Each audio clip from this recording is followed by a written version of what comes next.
Imagine being millions of miles from Earth, staring into the darkness of space, and suddenly you start crying. You might expect the tears to float away like tiny droplets, but that's not what happens. Your tears can actually build up on your face. And the strangest part? If you keep crying, those tears can become a growing ball of water around your eye.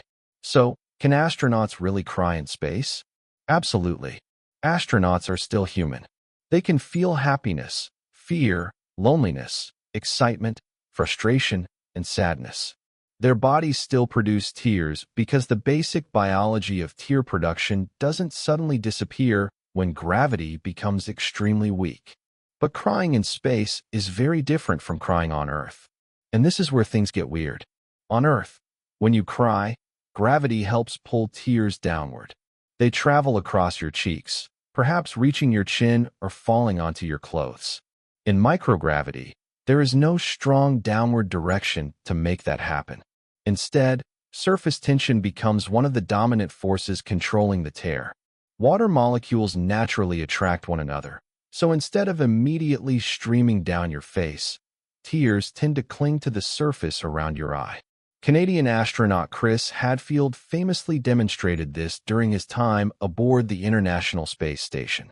He showed that when a tear forms in microgravity, it can remain attached to the eye and grow into a larger blob of water. If more tears are produced, the water can spread across the face and even reach the other eye. Think about that for a second.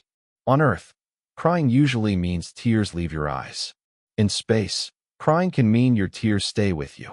And there's an important misconception we need to destroy right here. Astronauts do not live in a place with literally zero gravity. The International Space Station is still strongly affected by Earth's gravity. It is continuously falling around Earth while moving at roughly orbital speed, creating the sensation we call microgravity or weightlessness. So the tears aren't floating away because gravity has completely vanished.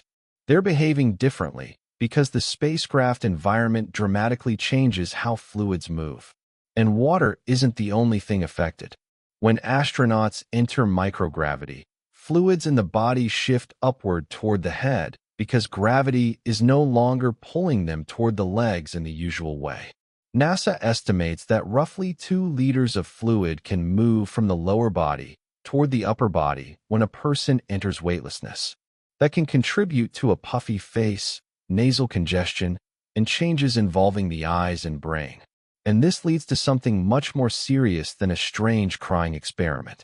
Astronauts can experience a condition known as spaceflight-associated neuroocular syndrome, or SANS.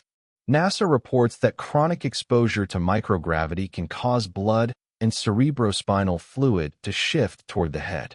Researchers have linked this environment to changes such as swelling around the optic nerve, retinal folds, and flattening of the back of the eye. NASA says approximately 70% of astronauts aboard the International Space Station experience some swelling in the back of their eyes. So yes, astronauts can cry. But space can also change the very environment surrounding those eyes. Now imagine you're outside the spacecraft during a spacewalk. You're wearing a spacesuit. You can't simply lift your hand to wipe your face like you would on Earth. And that's where tears can become more than an emotional inconvenience. Astronaut Chris Hadfield once described what happened when his eye became irritated during a spacewalk. Instead of falling away, the tear accumulated around his eye. And that's the terrifying part. Your vision is one of the most important things you have during a spacewalk. A tiny amount of liquid in the wrong place can become a major problem. But here's another surprising detail. The same physics that makes tears stick to your eye also explains why astronauts have to be careful with ordinary liquids. On Earth, pour water into a glass and gravity pulls it downward. In microgravity, that familiar behavior disappears. Liquid can cling to surfaces, form floating blobs, and move according to surface tension, air currents, and contact with objects. That's why astronauts don't casually pour drinks everywhere inside the station. They use specially designed containers and equipment. Now here's the controversial question. If astronauts can cry in space, could they cry so much that their tears completely cover their eyes? In principle, Tears can accumulate around the eyes in microgravity, but that doesn't mean an astronaut would simply become trapped behind an enormous wall of tears. Normal blinking, tear drainage, evaporation, wiping, and the surrounding airflow all affect what happens. And astronauts have procedures and equipment designed to deal with liquids and eye problems.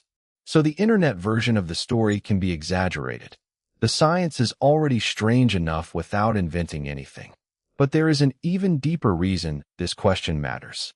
Crying in space isn't just a funny physics experiment. It reminds us that the human body evolved under Earth's gravity. Every day, your blood, tears, saliva, muscles, bones, and internal organs operate inside a gravitational environment that you've probably never thought about. Take gravity away, or drastically reduce its effects, and ordinary biology starts behaving differently. Your tears don't fall normally. Your blood redistributes. Your muscles lose workload. Your bones can lose mineral density. Your sense of balance has to adapt. And your eyes can undergo structural changes during long missions. This is one reason NASA spends so much time studying the human body in microgravity. If humans eventually spend months or years traveling to the moon, Mars, or beyond, understanding these changes won't be optional. It could determine how safely humans can explore deep space. So the next time you cry on Earth, remember how ordinary the experience feels. The tear forms. You blink. Gravity pulls it down. You wipe your face. Everything seems normal. But take that same human body into orbit, and suddenly one of the most familiar things in your life becomes a physics experiment. You can still cry. You can still laugh. You can still miss someone. You can still look out a spacecraft window and feel overwhelmed by the sight of Earth. But your tears no longer obey the same rules. And that's perhaps the strangest lesson of all. Space doesn't turn humans into something completely different. It takes the same human body we've always had and places it inside an environment where the rules we've taken for granted become impossible to ignore. If you enjoy discovering the hidden science behind everyday human experiences in space, follow for more fascinating facts about the universe. Because the next question might be even stranger. If tears don't fall in space, what happens when an astronaut sneezes? What do you think would happen?